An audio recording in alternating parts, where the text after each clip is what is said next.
Hello, everyone. I am Ariella Morkwitz, the founding director of SVIVAH. SVIVAH is about creating a more nourishing communal faith experience for Jewish women, where we define both Jewish and women very broadly. If you want to be with us, we want you to be with us and welcome.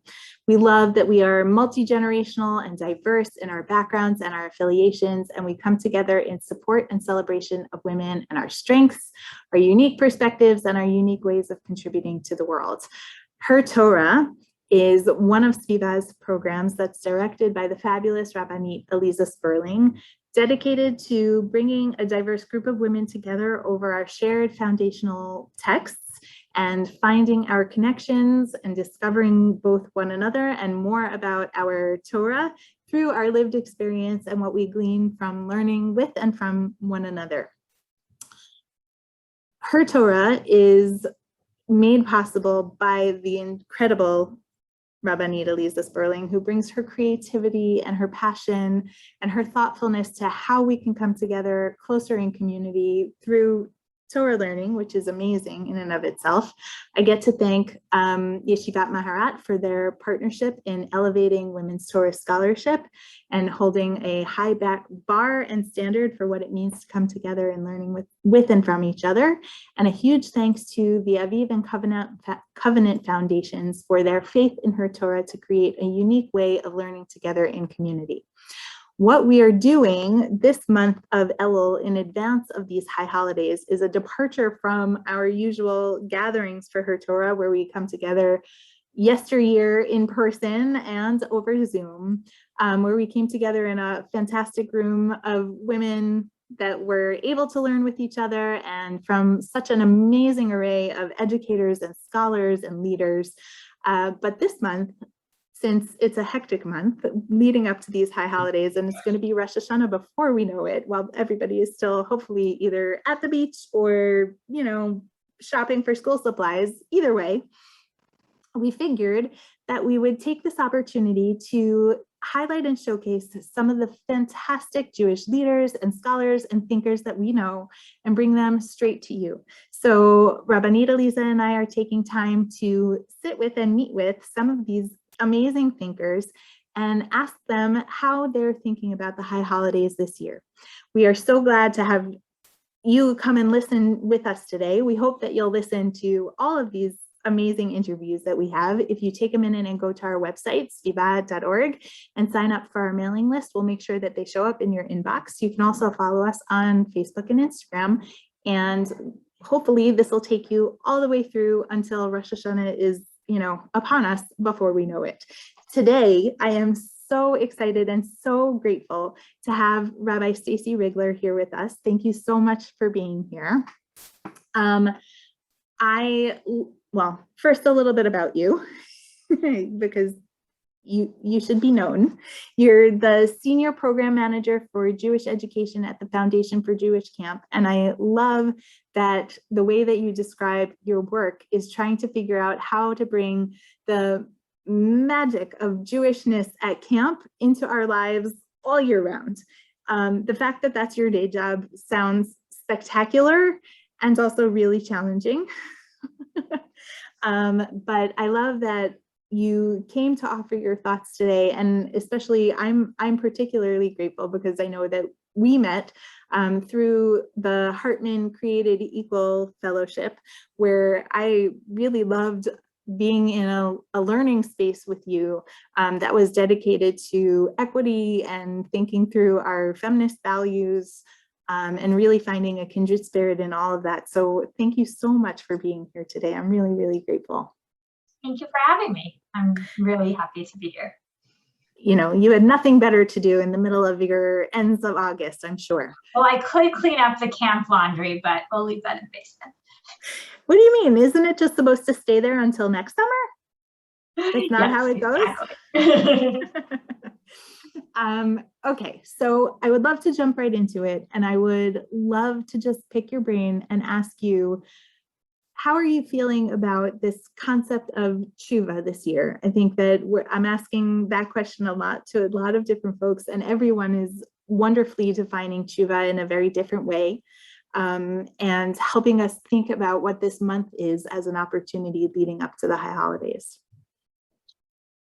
So when I'm thinking about teshuvah, I'm thinking a lot about racial equity and a lot about specifically what white people, what maybe white liberal people especially have to learn and have to do. When I think about a moment of teshuvah, for me, there's a very specific moment where, I don't know, I know people say like, got woke, but where I really feel like I woke up reminiscent of so much of the High Holiday liturgy that really calls us to open our eyes and see. I had the privilege of taking a group of sixth graders on an ECAR 36 trip run by a man named Billy Planer. And the trip goes to Atlanta and Alabama and really brings kids, especially this was families, to some of the places where slavery was born and where the roots of injustice in our society were. We're standing in a museum that Brian Stevenson founded, really sort of detailing the history of slavery in America. And this sixth grade boy, who I wasn't sure if he should come on the trip, his mom was like, good luck to you. You know, he was that kid that's sort of rambunctious and you wonder like, should I be taking him alone? What's he gonna come out of this? He stood with me at the entrance of this little museum and just looked at me with such big eyes. And he said, how come we never learned any of this in school? Wow. He just looked and said, why didn't they teach us? And it was like such a profound moment to me because I then stepped away and thought, I'm 40 something years old. He's a child and he can ask, why didn't they teach us? But I'm an adult and I have to ask, why didn't I learn? And why didn't I know? And I think since then, I've been on a journey to better educate myself, to better understand the realities of the country we live in. I was listening to something this morning on Being where it said, white people are afraid to mess it up. They just want to get it right. And the fact is you're not going to get it right. You have to keep trying.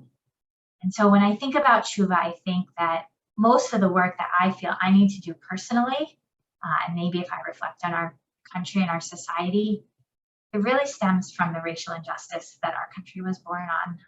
And for me, that moment of turning literally was with this young man who opened my eyes. I really love that.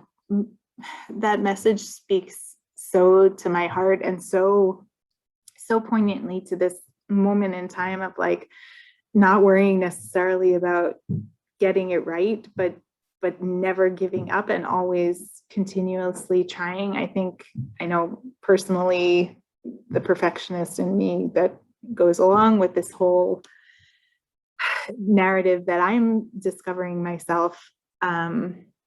It thwarts progress, it thwarts change, it thwarts that idea of teshuvah and really redoing, undoing, bettering.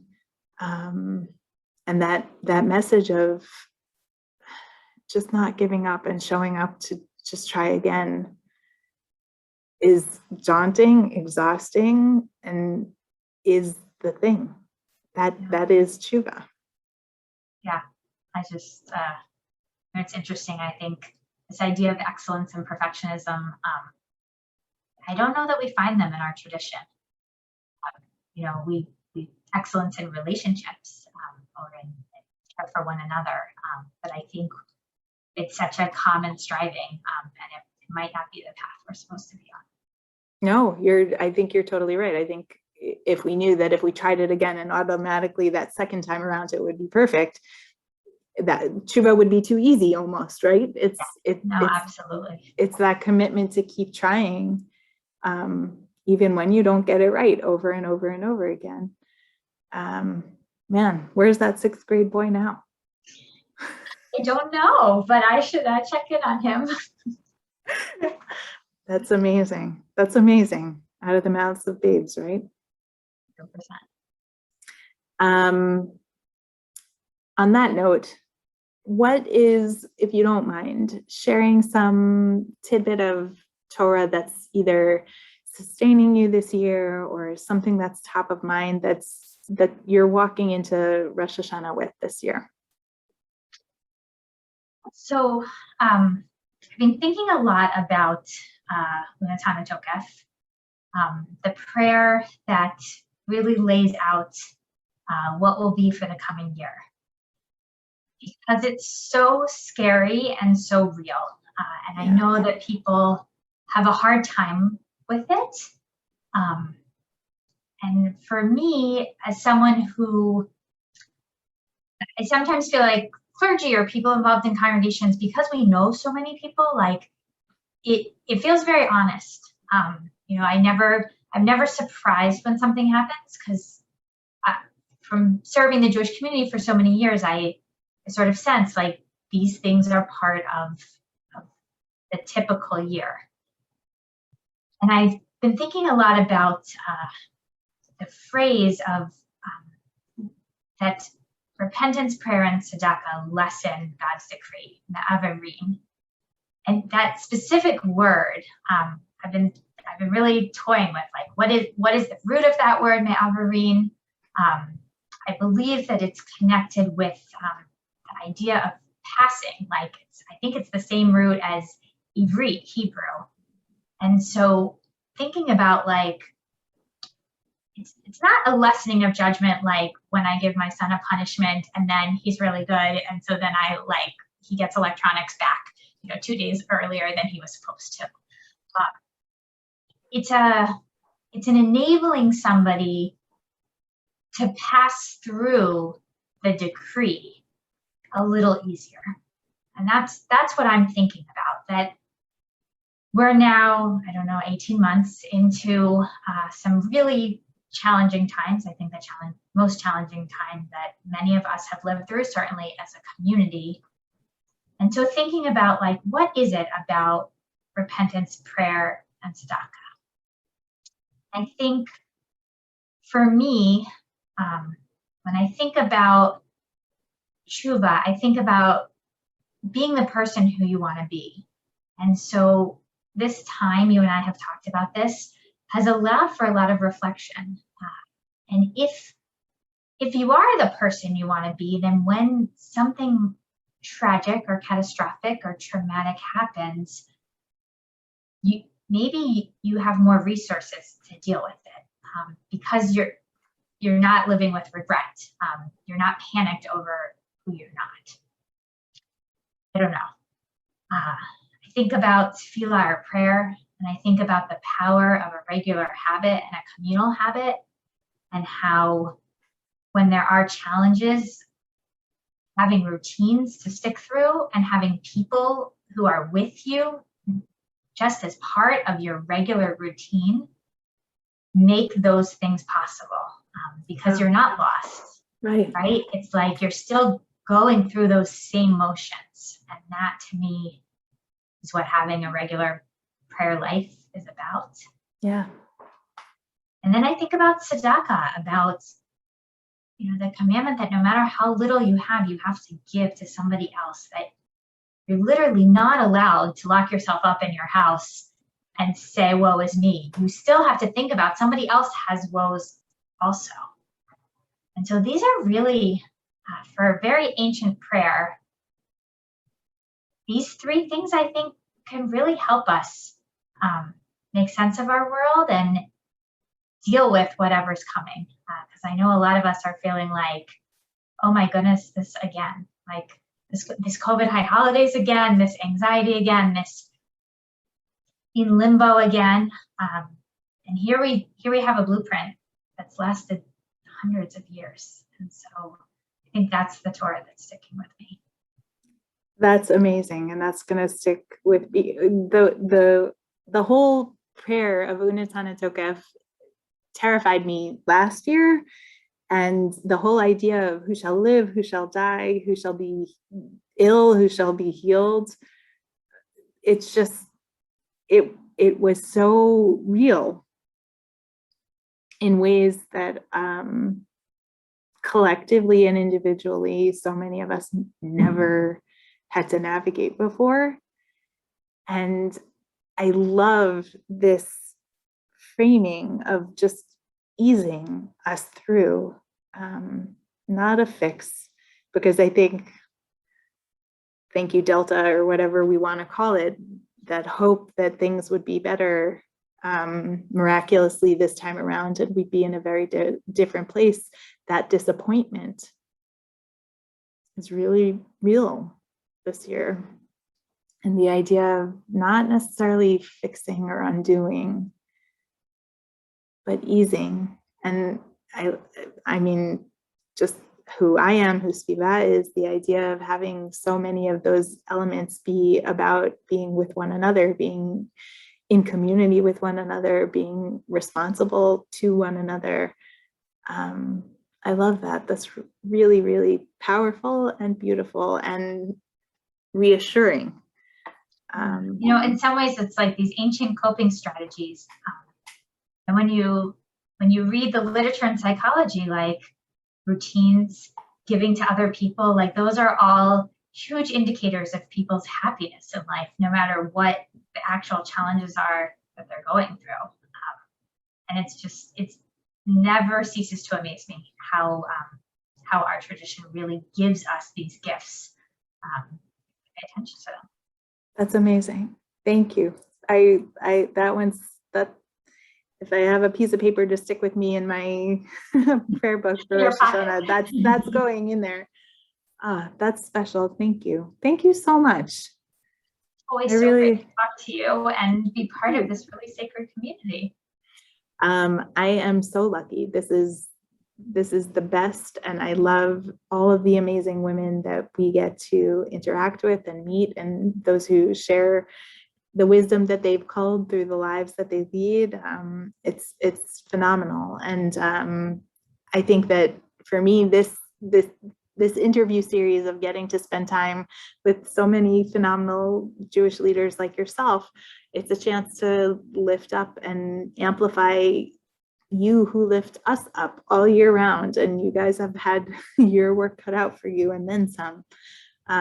So the chance to say thank you and celebrate you and hear your voices clearly and take them with us into the high holidays is so, so great. I want to take a second to just wish you a Shana Tova. May it be sweet, may it be healthy, you and your family. And I want to wish everybody listening a Shana Tova to you too. I hope that you'll come back and hear the other interviews that we've got, and you can find them on our website, svivah.org. But we hope to see you soon. And if not, may this be a good year for all of us. Shana